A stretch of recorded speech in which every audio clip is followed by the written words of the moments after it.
Hey, everybody, and welcome to the first episode of the Council Podcast. This is not directly hosted by me. It's Ken set it up and arranged it with everyone, but I'll be the one having it on YouTube. We have Ken, myself, Calvin Awesome, Tassinix, and Van Seal. I don't know if Van Seal or Tassinix are putting it up on YouTube too. But yeah, it's just a good discussion in the off-season of Grand Arena. We talked about TW, talked about Grand Arena, stuff play styles. It was a really good time. So hopefully we keep doing this every month. And yeah, enjoy. All right. Well, thank you guys for being available on such short notice for this little get together. Ultimately, I would love to do something like this on a monthly basis, but first, I just want to see how this goes the first time. I know some of you actually, I used to do a show like a year ago or something like that with Fatal. Slightly similar structure. But the goal of this is to be a little less structured, really more about discussion, and hopefully a lot more focused on competitive PvP. So I did send out sort of the broad subjects that I thought we could start chatting about. There's really no more structure than that. I'm very curious to talk with all of you and to hear your opinions, and sometimes probably to tell you why you're wrong. And hopefully you'll do the same to me. So to start though, probably easier if everybody goes around and does a little introduction for themselves, where they can be found, etc., etc. I'll go how the names appear to be organized on my screen. Calvin, who are you? Hi guys, I'm Calvin Awesome. We do primarily YouTube videos talking about roster development, modding, as well as a slew of other things. You can find my channel there on YouTube, Calvin Awesome. And I also do live stream all of my GAC battles every Sunday, Wednesday, and Friday at 6 p.m. Eastern Standard Time. Typically a pretty good time. We're having fun breaking back into Kyber 1. Yeah, I have to say, for me personally, in my time zone, that's like 8 o'clock in the morning. So it's great. I'm having my coffee, Breakfast watching you stream, fail some yeah. fights. It's nice. All right, Sanjita. Hey guys, I'm Sanjita. You may or may not be watching this as a YouTube video on my channel or just in podcast. But if you are on my channel, you know that's where you can find me. Just Sanjita, Songeta. That's pretty much it. I don't do Twitch or anything else, so that's where you can find me. I do a lot of GAC focused stuff. I have a show with Kin once a season, kind of after the first week, Grand Arena, where we talk about how things are shaking out. Yeah, Green Arena matches, rankings, other random stuff I think might be helpful as it comes up. So check it out. I'm back into being more professional than you, Sanjita, I think. Yes, I got dunked on following that rise I had, Mr. Professional. I got lucky with starting in the hundreds, makes the matches a little bit easier. Tass, you're next on my screen. Who are you? Heyo, I'm Tassinix. I stream on Twitch, twitch.tv/Tassinix. Been doing it now for just over 3 years. We'll be starting the next 5 season in the top 30. I've been as high as rank 2. I love to say I have some sort of consistent streaming schedule, but I do not. I usually get about 1 round in per week. That's usually the middle round. And I have a I have a YouTube video that I'll put out once a week called Plotting and Scheming, where we, myself, Dagger and TJ, and also Sasha Isha when he's available, cover, basically that week in GAC, what worked, what didn't, and what we're taking forward from that. So that's about it. That's what I do. I love that show, by the way. I steal a lot of great little tidbits like, okay, I'll use that in my next week. Very nice. I'm delighted to hear that. Really. Yeah, it's very cool.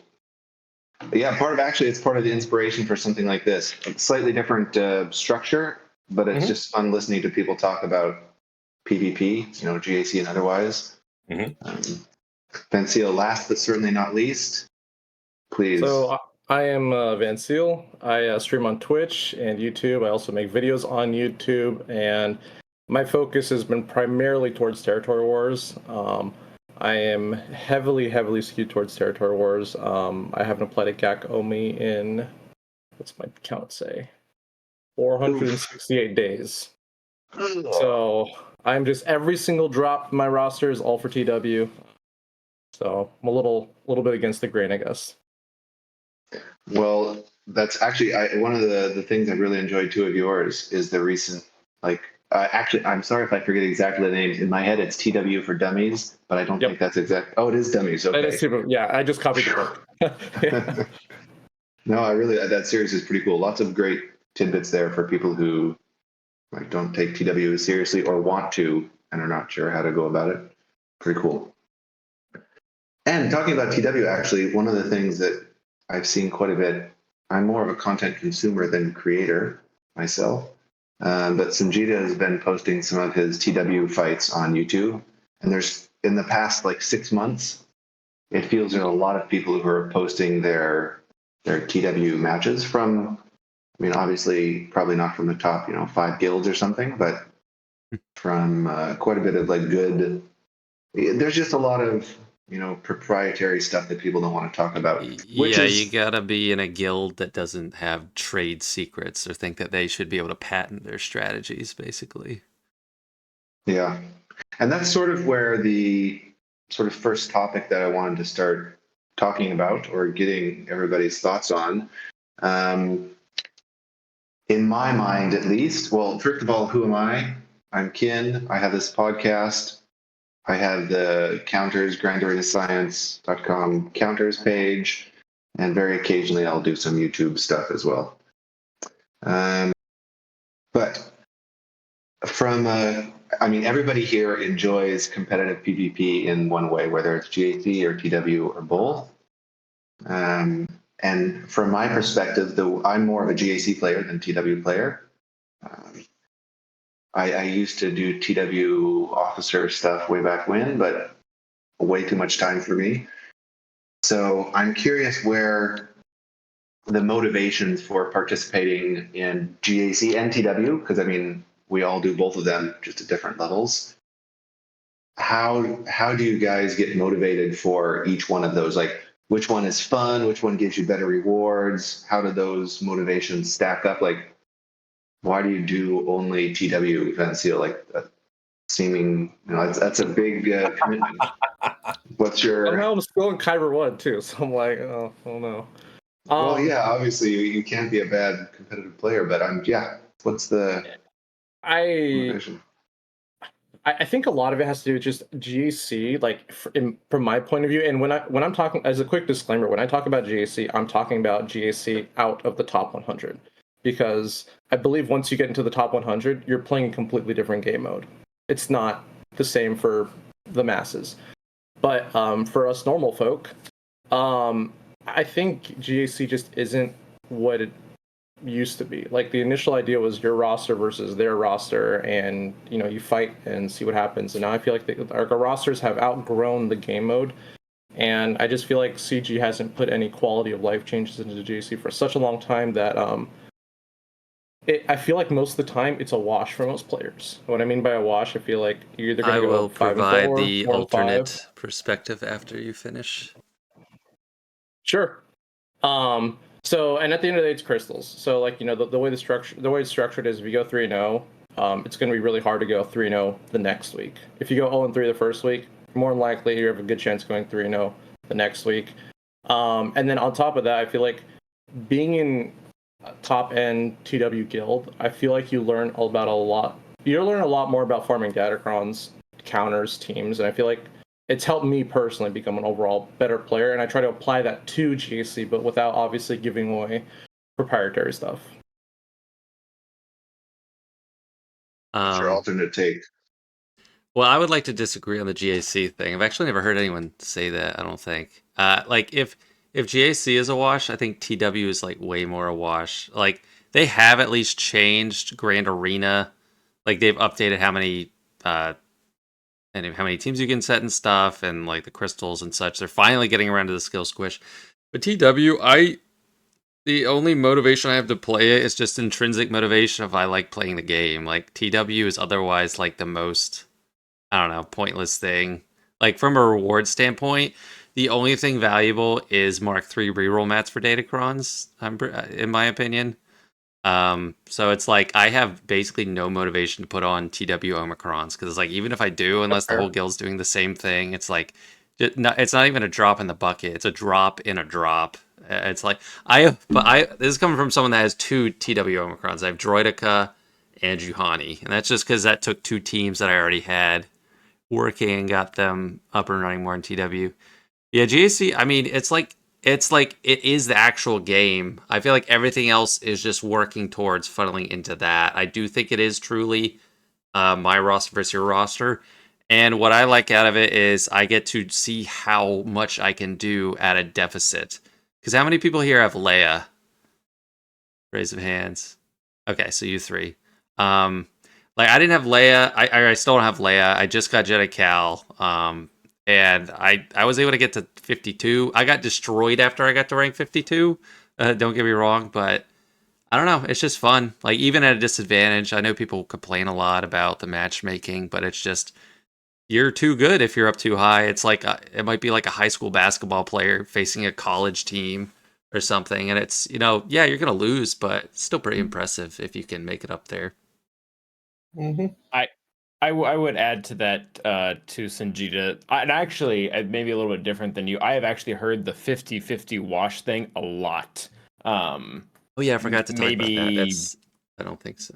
just about like primarily on a lot of Discord servers. A lot of people, it's just the attitude of that you pretty much cycled it in. So if you win, then you'll end up losing. You kind of stay at the same spot.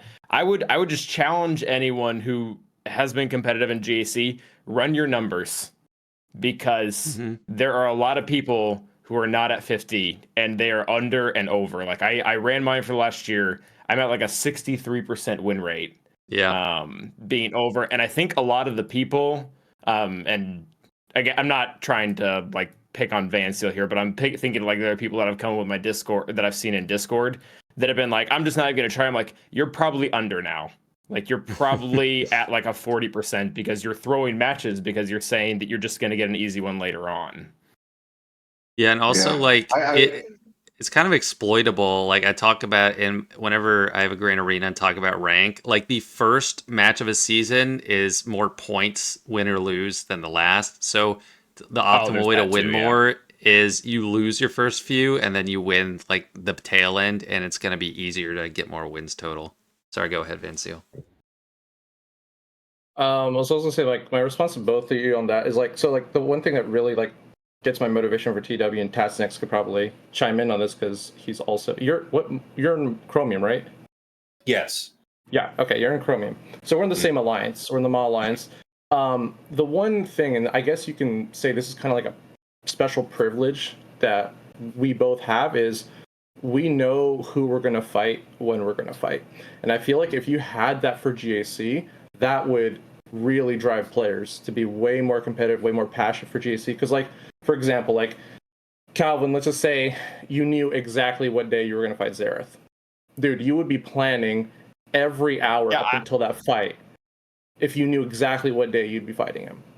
I So would for be Terra, planning specific moddings for specific counters built against this roster. Yes. exactly. So up in the gauntlet where it's the top end of TW where it's like super competitive, that's kind of the passion, the drive, is because we have a schedule. We know when we're going to fight people, we know who we're going to fight, and we are prepping for weeks, if not months, to beat them. So it's like there's a lot of competitiveness, and I feel like if GC had that, or even the rest of TW, I feel like even if people that had a schedule, like if you knew who you were going to fight and you had more planning for TW as opposed to just getting paired up with a random guild that you may or may have not fight before, people might be a little bit more motivated for that. So I can understand like why it seems pointless for TW because you're just going to get a random guild. You like again, you don't know if they're joining up with people. Sandbagging is a whole other problem that I'm all against. Like I hate sandbagging with a passion. So this is actually. Oh, go ahead, Tess. No, I was just gonna say to what you were saying, Van Seal. Like it's it doesn't really change anything for me. I approach every match the same way. I think that if I knew who was coming, I think that'd be kind of like oh, that's kind of cool, like a week out. But I'm also the guy that I don't even check my bracket until maybe the second match. And I'm just like, oh, I wonder how everybody else did in the bracket. Like, I don't, like I'm going to fight who I'm going to fight, right? So I don't get to choose who's meeting me to fight, to brawl in the Walmart parking lot at 2 a.m. But we're all there. Yeah. That's it for me. I think it'd be fun to have, but I don't think it would change anything for me, I guess is what I'm saying. Another Yeah, thing I about see TW. Go ahead. Sorry, go ahead, Ken. That's okay. I was going to say I'm similar. My approach is similar to TAS in a way, at least from a GAC perspective. I do like checking, like once the brackets are released, go take a look at my opponents and see generally if I think it's going to be challenging. Like, if there's anybody there that I know is going to fight well that I've played before, or I'm position 107 and I know that I probably will win unless I just don't have time to play, or that's not true.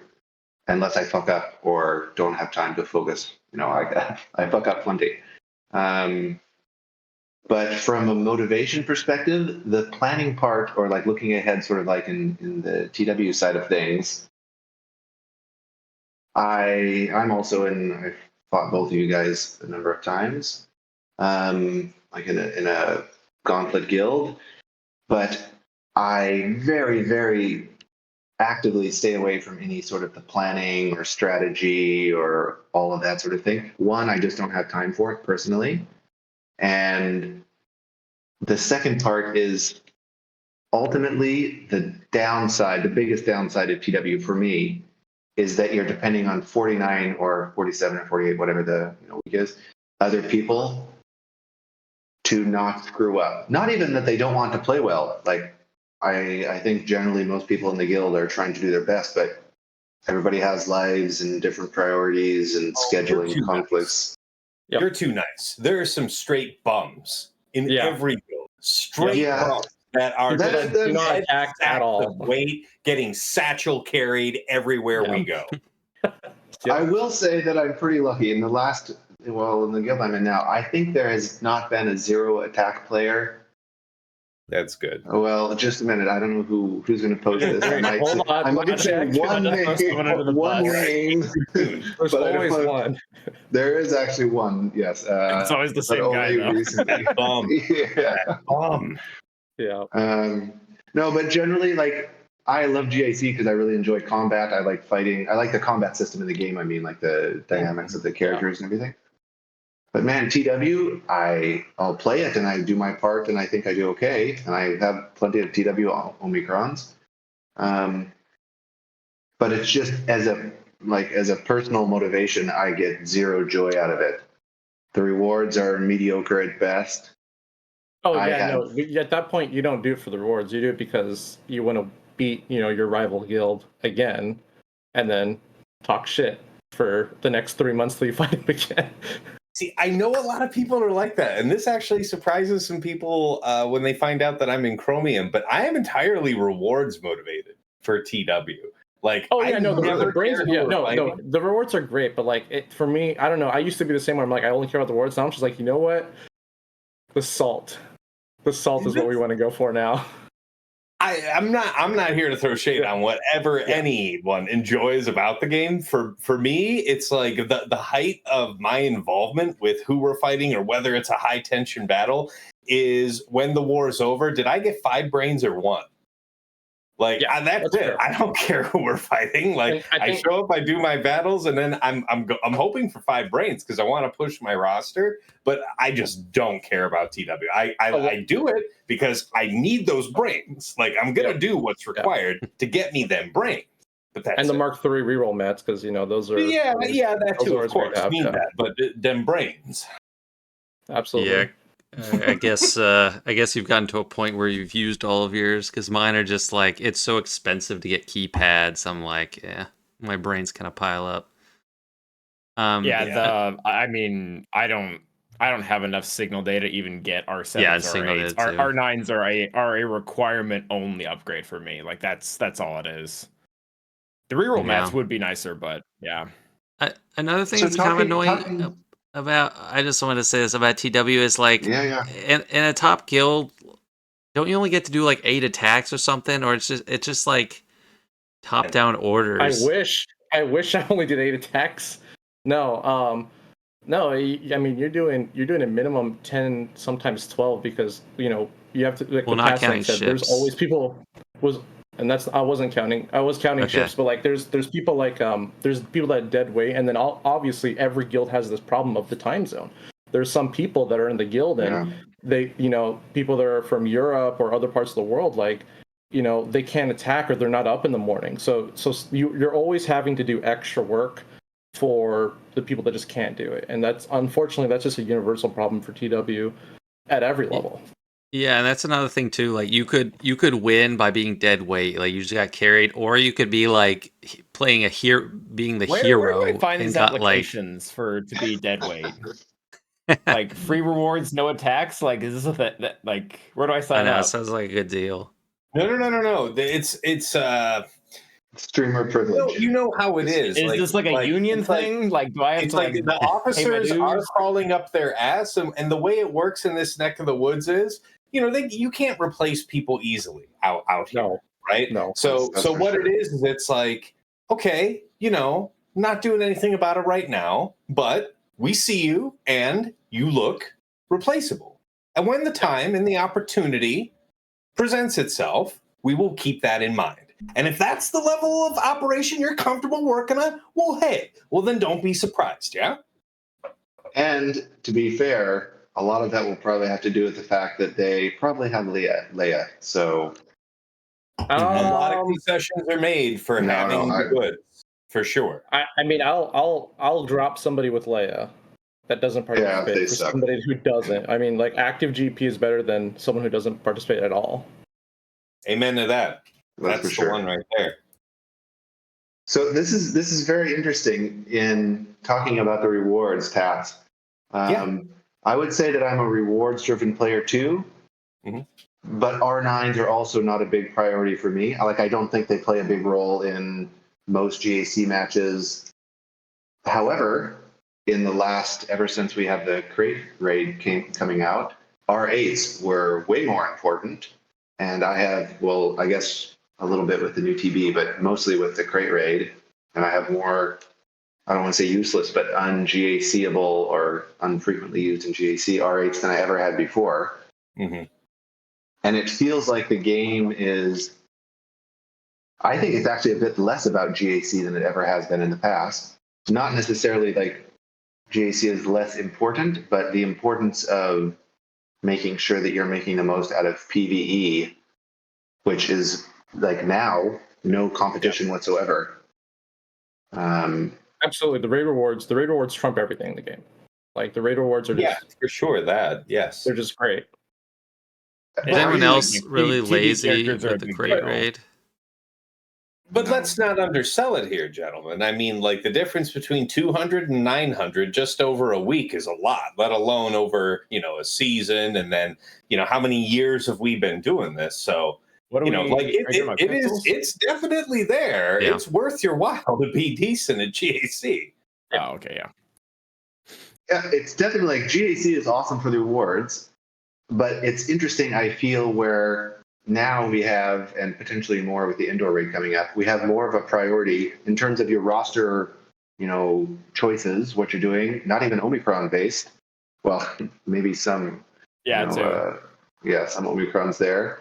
Mhm. But like how you choose to build your roster based on either TW or GAC, or now it feels like in the past 6 months, at some level you need to prioritize PvE Yep. just for the rewards, and that's, I don't know. I have a hard time with that sometimes, like choosing which priorities I want to make given the potential rewards, especially with not knowing what's coming up in indoor reward wise. I mean, And whether or not they add more planets to TB.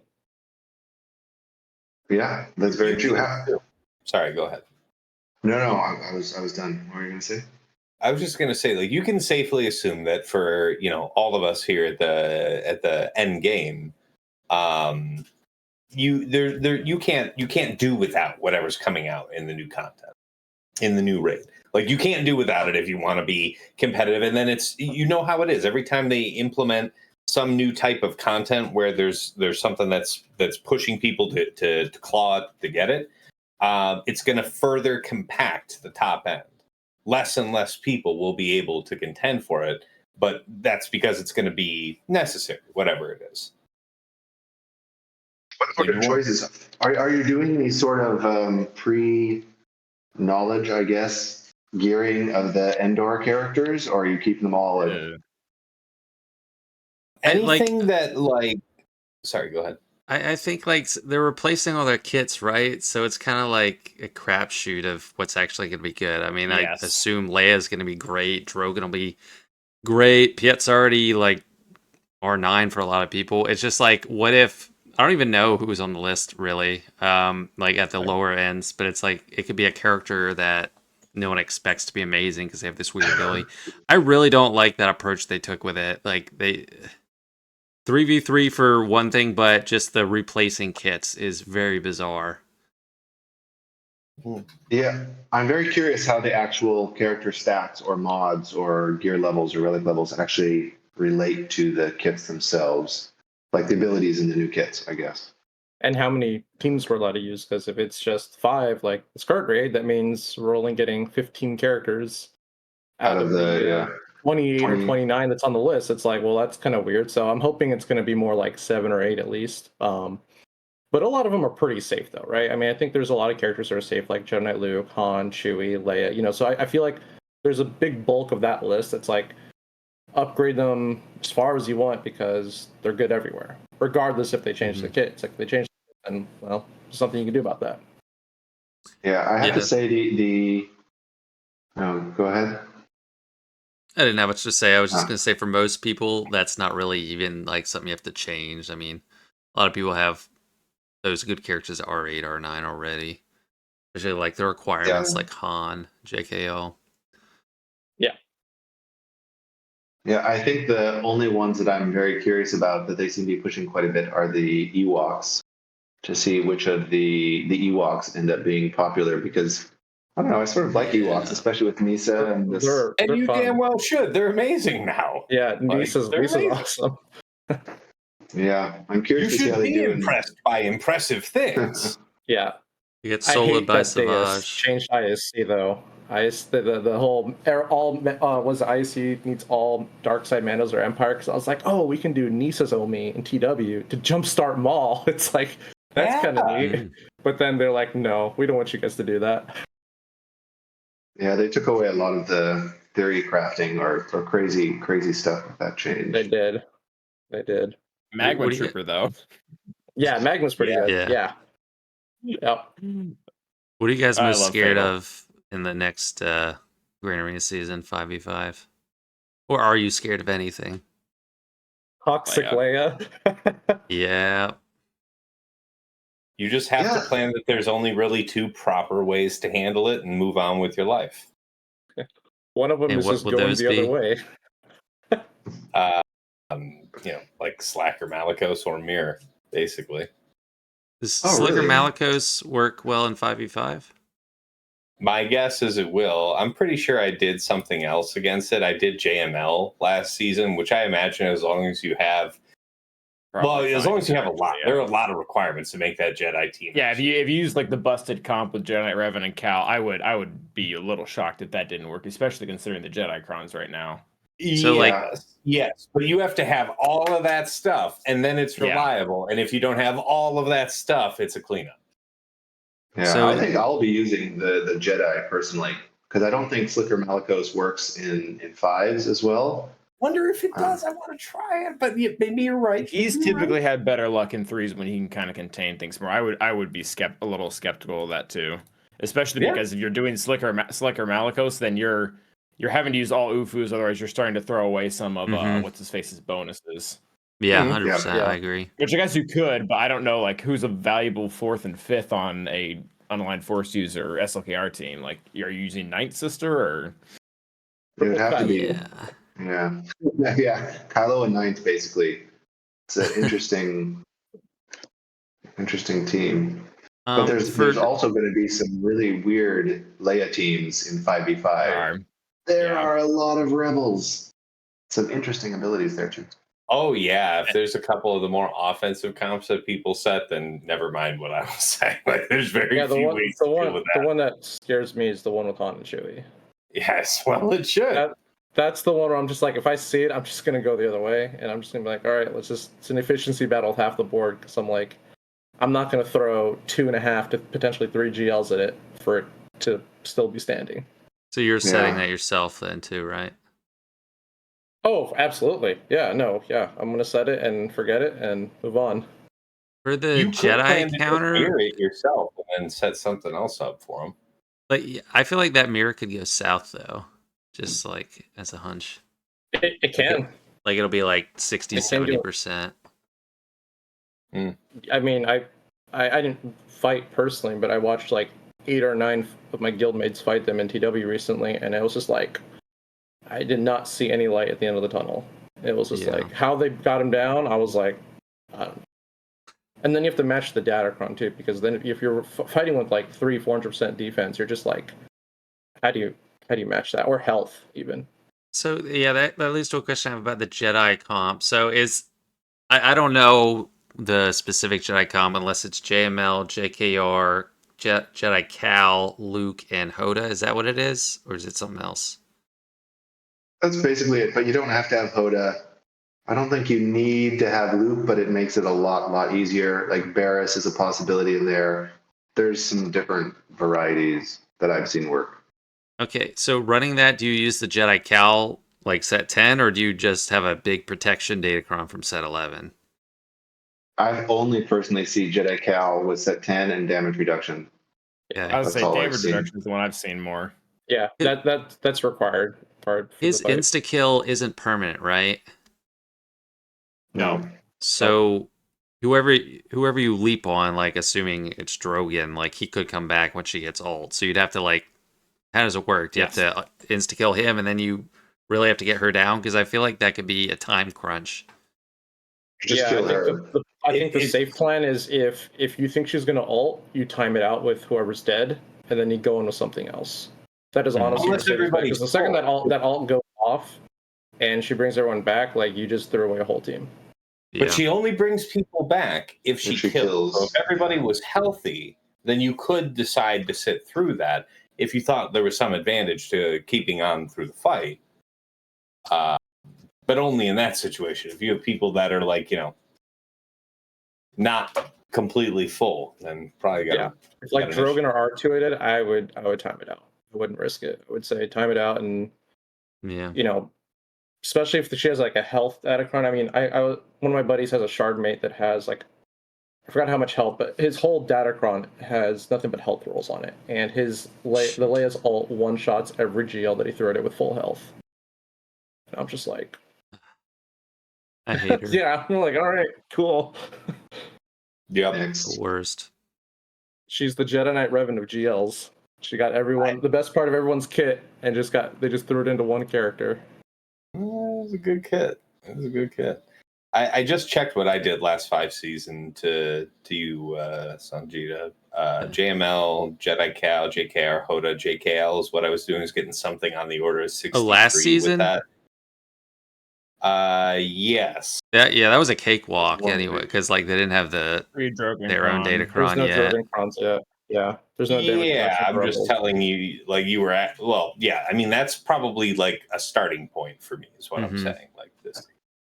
Yeah. I also know that there's 2 level 6s to do it. The damage reduction level 6 is what I was using last season, but also the turn meter on buff game. The turn meter one. That one is arguably better because you will be moving like crazy. Yeah. So I do like moving. I can see it. I do like taking turns. And you will take many. Yeah, I was just wondering like about recent TWs that you guys face are in, because you probably have more access to that than I do. We've been trying something with like armor and slicker and stuff like that, but I don't like that probably wouldn't work against toxic lineup. The Han Chewie one, it's rough because you have two characters shooting first, Yeah. and Chewie's the biggest problem because he does 20% max health damage to whoever he hits, and Drogon makes him It's so assist dirty. twice. Yeah, you bring in like a JMK, your saber's gonna get procced, and then you're gonna lose somebody, and then the fight's gonna start. Yep. Someone in my shard is in Maw number 2. I don't know if you guys know him, LS La Legendia. And he has like 50% health. It's the Drogon Datacron, damage reduction, like basically pretty perfect. And I have one with Jedi Master Luke, but I was using gas in there too. So it's like a really bad like comp for like GSC efficiency. And I also have beat it barely with Lord Vader Inquisitors in the defense boost level 6, because eventually, like, if Reva stays alive, they can't really hurt her. But it's still just, and he does what he does. He doesn't do Han and Chewie. He has Chewie and then Baze, but Baze gets guard, and that's pretty annoying too. Oh, Yeah, that's guard terrible. on Drogon is like I don't want to finish that sentence, but yeah, Yeah. bad. It's bad. And not What are on top your of that, plans? we have Sorry, go ahead. The Drogon Omi too. Yeah, that's really Drogon the Omi is problem gonna in my make it mind. even worse. It's challenging. So, Calvin and Sanjit, are you guys going to get Leia before the 585 season, you think, or somewhere Heck through no. it, or?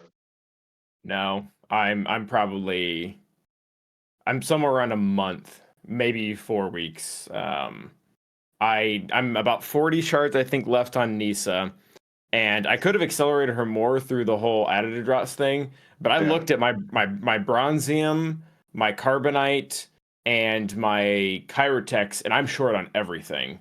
So I'm trying to time it right. So I'm slow farming Nisa to try to finish her, I guess Scout 2 technically. So I'm probably about a month out where I can get all those ducks in a row to just have her. So I should have her by next 3v3. Yeah, So I'll you be still have like, lucky. I'll be lucky to get her for like a week of 5v5. I don't think I think that would be kind of crazy. I'm in a similar place as Calvin. I'm almost done Scout Trooper. I need 1 shard. I need 60 shards of Drogon, 70 of Nisa. I'm ready to get them to gear 13. It's just going to be a signal data question. I'm actually pretty fine Yeah. on like any of the relic scraps. It's just slow with signal data. Well, don't forget we got double drops on Friday, right? Yes, not for So signal that's data though. all energy. I think it's everything but I want to say it was everything It's but mod. LSDS fleet. Oh, Yeah, LSD is fleet. Calvin told Okay, me it it's was not Yeah, normal Cantina. and so fleet, so Mhm. No That's a Cantina. shame. no Cantina, no mod, at least as far as the data Wow. mine goes. But that has not been properly communicated on Siege's behalf. Meathead was asked about it earlier today on the event server. But Yeah. Sig piped up and he's like, unless they push an update today, or I get what day is today? Unless they push an Wednesday. update today or tomorrow, it is going to be light side DS fleet. Nah, it's a bummer. Well, we get the anniversary coming up anyway, so we can always count on that. yeah, I will say When those is the additive anniversary? drops were like amazing, like incredible. Yes. Yeah. Mhm. Yeah, that was kind of crazy on their part. So it's interesting, you guys talking about when you're getting Leia. How do you change or how do you plan ahead to your upcoming 5v5 season based on not having Leia? Like, does I that go on a change? podcast and ask people that have Leia and are in top guilds what they're gonna do, and then hope I can figure it out. That's great. Big I brain. watch them on Big YouTube brain. and steal their ideas. This is the proper technique. I invent very, very little. Vanishingly little. Yeah, I have like one Discord server where there's a lot of chatter, and there's specifically two guys who are in higher guilds that are typically going back and forth testing stuff, and we just kind of pick their brain. And then what always happens is the first week I figure out how to beat whatever the new shiny is, Leia in the case, and the second week I figure out how to replace whatever I had to steal to beat her. So Yeah, there's always that similar double for me. learning curve. Like, all right, JML works fine. Now what happens when they set him and JMK? All right, I have to have Inquisitors on offense, and then it's just, and that's really why. Not to get on a weird rant, but that's why I enjoy the way that Datacrons are currently set up to always last 2 seasons, because Mhm. it makes every it makes every 5v5 and every 3v3 unique because there's always a different overlap. You have the set Yeah. 10, set 11 overlap, then you have the set 11, set 12. So it never feels boring to me, and that could be applied to TW as well. Every single kind of go around is a different experience. By the time you kind of figure it out, you get to start the puzzle again. The Yeah. nice thing in GAC too is I really like that the new Datacron set is released with the 3v3 season, which seems like there's a lot more flexibility to Yeah, sort of because come you up don't have with to some worry so crazy much about stuff. threes. That's kind I of nice. kind of Yeah. hate it I always though. look forward to that. And kinda it's a hate- double-edged sword because you need more, Yeah. and you don't have them. Yeah. But on the other hand, That's why. people do just typically try less than they would otherwise. So you have a little bit of a wiggle room. lesser of So yeah, two evils. there's pros and cons. Yeah, I have like True, not enough in true. 3v3, and then I'm just flooded for 5v5, and I'm Too like, much I in am just 5v5, throwing yeah. away so many good datacrons that I just like panic farmed for 3v3. It's kind of painful. It's interesting. In 5v5, I oftentimes have the problem where I usually end my 3v3 season pretty well. Like as soon as there's data on GG, I can generally do pretty good, and figure stuff out. But in 5v5, then I go into teams that I have not faced before. And usually I'm like, well, you know what? I don't need 50% crit damage. I can have 17% crit damage on my Datacron. But instead of 200% defense, the people have like 287% defense. And that crit damage just doesn't cut it. So I drop a lot of really dumb battles at the beginning of 5v5, I feel. Any player that's heavy on scouting, like you and me, we are at our greatest disadvantage for every week one forever. So yeah, way it is. Yeah. But it's And better going to back to the lose whole that week Leia thing. one for your Amen. skill rating. Yeah, that's fair. Going back to the whole Leia thing, like what I've been telling a lot of people, like that watch my videos or my streams, is like, because I play GAC probably way different than most people. Like I never planned a full clear, and I also plan for my opponents to never full clear me. I usually only take about 1 to 2 GLs on offense. No one cleared me last season when 6-3, but I mean, you always have this toss up of ships too. I feel like, like I said, like if Leia's on the top, the north zone, and you have no answer for it, just go bottom and be as efficient as possible and set just a mean defense to like bring your opponent down in the mud. I feel like that's always an option, but yeah, no, it's just I don't know. I play super heavy D, and I feel like a lot of people where I'm at just aren't used to that. They always play the standard Jabba, Leia, Lord Vader, and sometimes it throws people off. I don't know. Calvin, do you think that is an option for you or me? So I have to lean more into it, I think, just a little bit because of how early I attack. Like the efficiency game of going a little bit heavier on offense, and I'm probably somewhere in the middle. It has really hurt me with my new attack time. So I typically attack every day live streamed at like 5:30, 6 o'clock. So it becomes really hard for me to sit here and nickel and dime banner. So I typically do set heavier stuff. I'm not going all the way down to 1 or 2 GLs. I think I'm at 3. But yeah, typically I have 4 Malgus Riva. It's like, did that answer your question? Sorry. well, yeah, but like I mean, like hardcore, like Vancia, like I don't think it's possible for me to like just go stop for the someone half from wall? clearing. Like I just can't do it.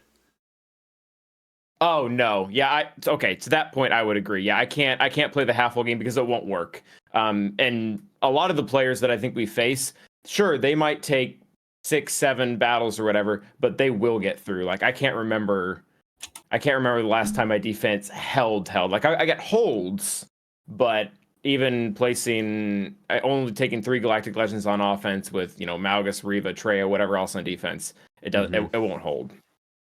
The Yeah, really weird part that's too is because hard. I've looked at a lot of different seasons on like because I didn't always play like this, but when I started playing this, the one thing that I noticed was like attacking earlier first for whatever reason helped me in this strategy.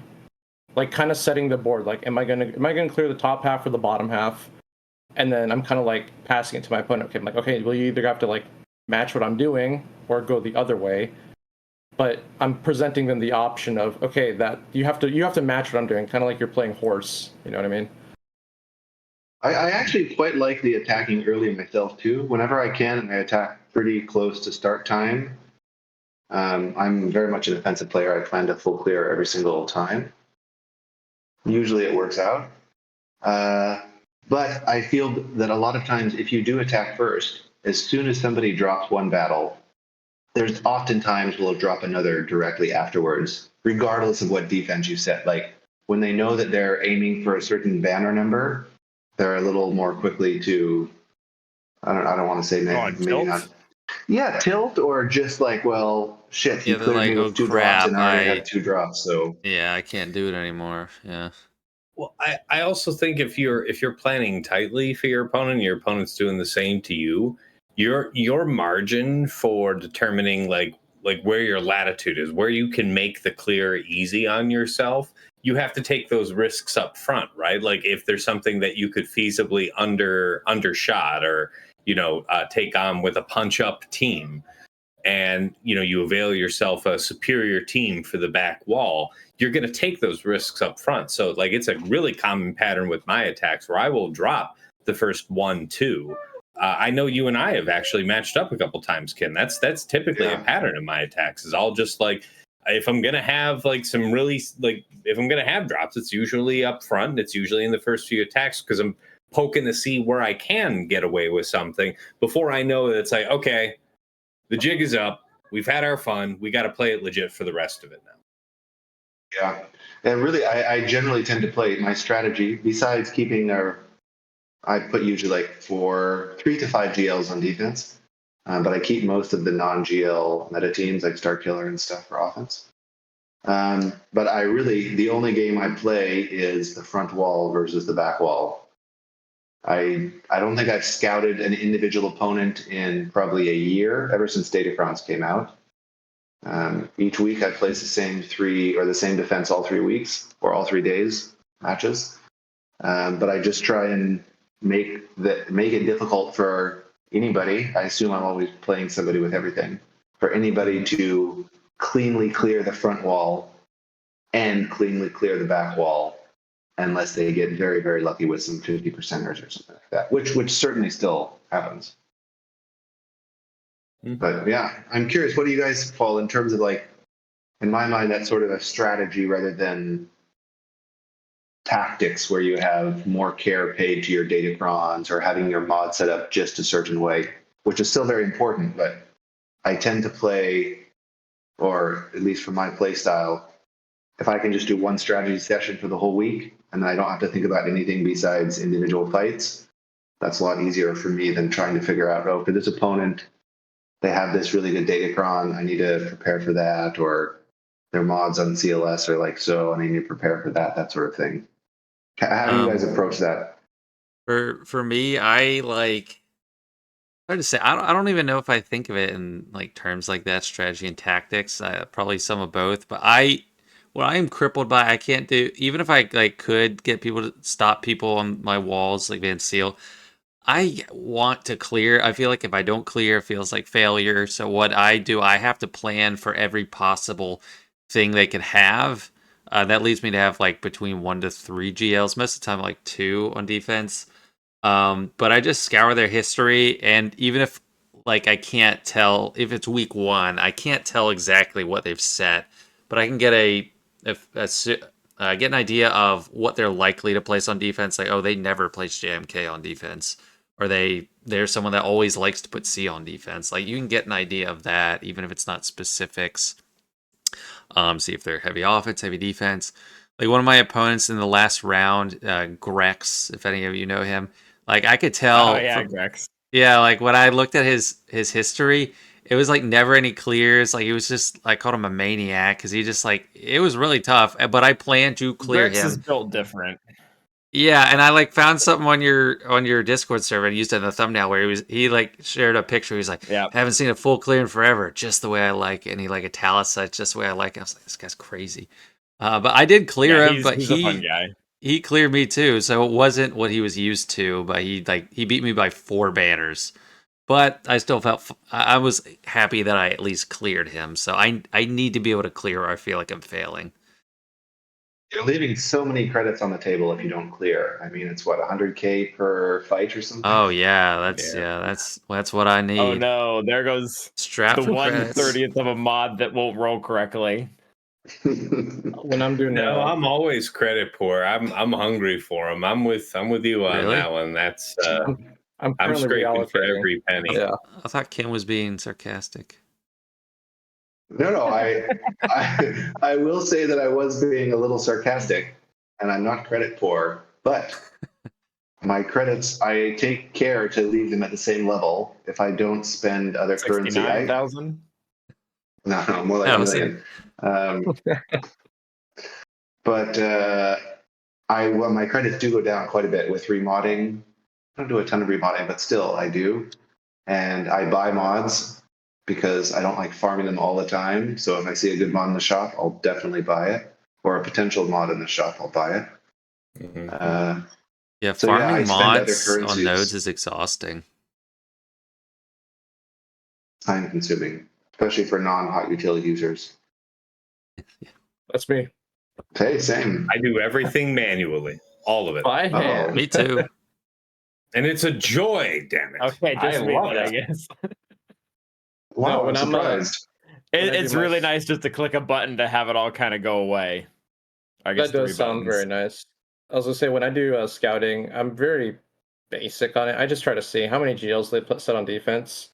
Most of the time, I'm gonna set 5 GLs. Well, I don't have Leia. Well, I do have Leia, but I will only keep 1 or 2 for offense. The only time I will set everything but one is if they set more, or if there's someone that just sets like 1 or 2, I'm gonna set them all. I'll set them all, and I'll just be like, it's fine. Like that's just the way Dang. I'm used to playing. And then the way, like, I always ask myself, is my defense good enough? When I look at what I have for offense, and if I'm worried about what I have for offense, then I know I did a good job for my defense.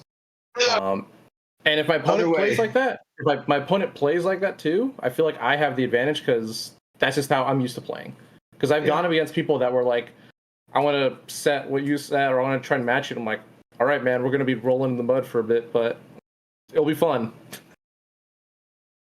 Yeah, Plus, at that point, you can like, and I respect everyone that wants to full clear because yeah, full clearing does feel better, obviously. Yeah. But I do think if you're playing this way, you can be a little bit more relaxed about dropping a battle or testing out things that you wouldn't normally use because you have no other option. So it's a little bit more, I guess, not as competitive way to play, but to me, I enjoy it. I think it's fun, and sometimes we're just coming up and figuring things out on the spot. I Yeah. will say actually that I do think that is one of the most relaxed ways and probably sort of reward for time invested to play GAC. Yeah, because I have 0 Because time invested, 0. So yeah, no, I think it's a really, but still, I Yeah, can't go away from my full clears.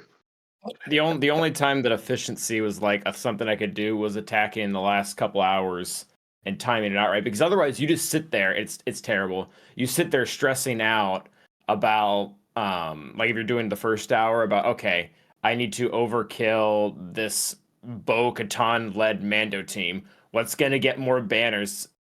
Team A that will obviously destroy it, or Team B that will obviously destroy it, and then you lose by 2 banners, and you're like, oh, I should use Han and Chewie instead of Jedi Revenant. Like that's a stupid reason to lose. Like I would much rather get stonewalled by someone's Leia and be like, okay, I lost to Leia, not because I used the wrong counter on Bo-Katan and Canderous or something.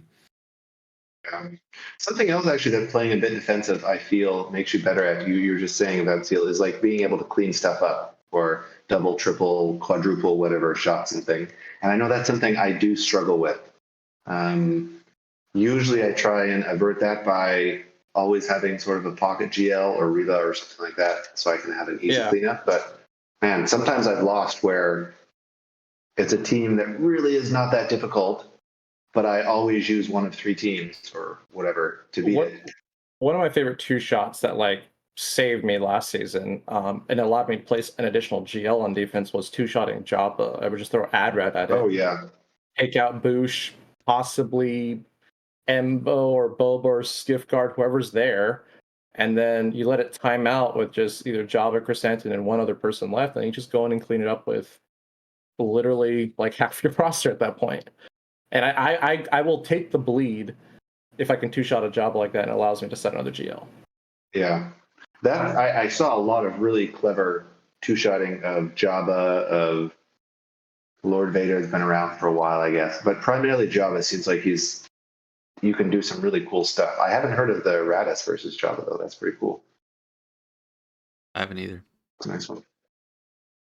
Yeah, it's pretty consistent. You just gotta hope and pray that they don't pick on Adred the whole time with the thermals. Baze is the key. You need Baze on that team for the dispel and the he can hit all the exposes. And it's kind of funny because now that they fixed Jin's Omi, it actually is more consistent. Because before, Oh, really? there was the TW part of Jin's TW Omi was leaking into GAC.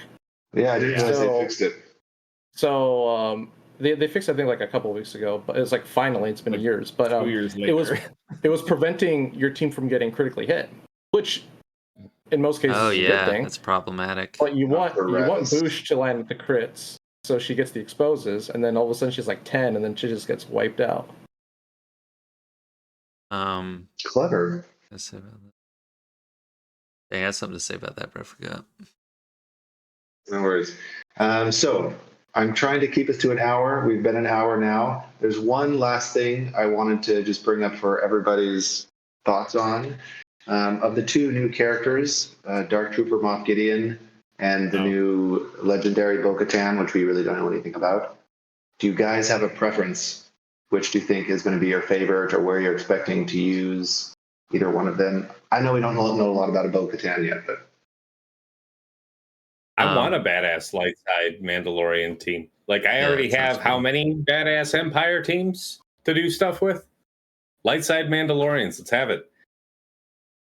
I agree that sounds better, but since that's an epic confrontation character, which is just as hard to get as a legendary or a galactic legend to me, it's all basically the same. And Moff Gideon is free because it's Conquest. I'll have to have him for a couple months, and then Bo-Katan will have to wait.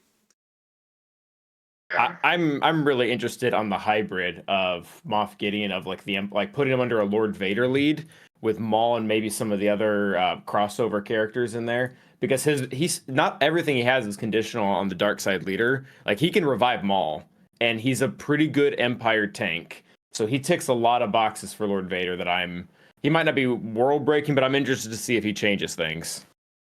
yeah, actually, I'm very curious. Same with you, Calvin. I'm thinking Dark Gideon or Dark Trooper Gideon seems to be a little bit like a cat, almost like certainly meant to fit in one team, but has A some what? very interesting potential.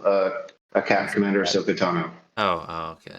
Like, not the insta kill, but like aimed for a certain Versatility. team. Yeah, I think more versatility than people. Multiple homes. Yeah.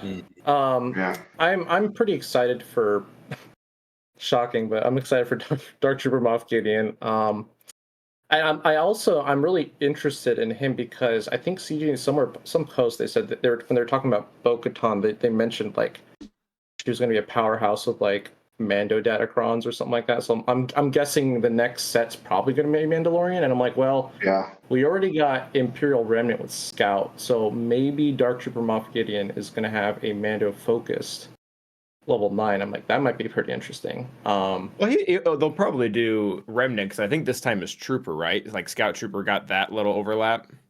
Yeah, they did. Yeah, but Scouts is like insanely good. But yeah, no, I'm excited for TW for There are that some good Remnant character, ones in it. and I already got the Omi save, taking him straight to 9, taking the whole team to 9. Yeah, it's gonna be a lot of fun. I think he might be the best TW character that we've gotten out of like Sina Django and Trench and Agreed. Inquisitor.